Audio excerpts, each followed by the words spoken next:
जालन्यात मागच्या 3 दिवसांपासून आयकर विभागाकडून धाड सत्र सुरू आहे। 15 अधिकाऱ्यांकडून 3 दिवसापासून ही छापेमारी सुरू आहे असं समजतंय। जालन्यामधील 10 उद्योजक आणि व्यापारी रडारवर आहेत आणि त्यांच्यावर आयकर विभागाकडून छापेमारी केली जाते। मागच्या 3 दिवसापासून जालन्यामधले 10 उद्योजक आहेत जे आयकर विभागाच्या रडारवर आहेत। धाड सत्र सुरू आहे। 15 अधिकारी आहेत जे मागच्या 3 दिवसापासून छापेमारी करतात आणि सगळी तपासणी केली जाते। आयकर विभागाच्या रडारवर जालन्यातले 10 उद्योजक आहेत अशी माहिती समजते। मागच्या 3 दिवसापासून सातत्याने आयकर विभागाकडून या उद्योजकांच्या घरी कार्यालय या ठिकाणी धाडसत्र राबवलं जात आहे।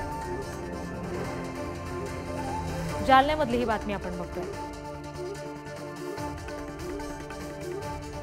जालन्यामध्ये 10 उद्योजक आहेत जे आयकर विभागाच्या रडारवर आहेत।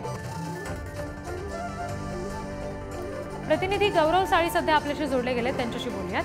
गौरव, हे नेमके उद्योजक कोण आहेत समजू शकलंय का आणि नेमका आयकर विभागाच्या रडारवर येण्यामागचं कारण काय? खरंय रिद्धी, जालना जिल्ह्यामध्ये जालना शहरामध्ये जालना ही स्टील सिटी म्हणून ओळखली जाते आणि जालना शहरात मागील गुरुवारपासून आयकरची पथक आलेले आहेत। सुमारे 20 पथकाकडून मागील 3 दिवसांपासून धाड सत्र सुरू आहे। आज तिसऱ्या दिवशी देखील जालन्याची जी स्टील इंडस्ट्री आहे यामध्ये ही धाड टाकण्यात येत आहे। यामध्ये कागदपत्र जे असतील त्याची तपासणी करण्यात येत आहे। नाशिक, पुणे, मुंबई या ठिकाणाहून हे पथक आलेलं आहे आणि जालन्यामध्ये धाड सत्र तिसऱ्या दिवशी देखील सुरू आहे।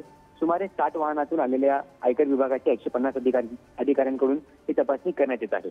जी गौरव, धन्यवाद दिलेल्या माहितीसाठी।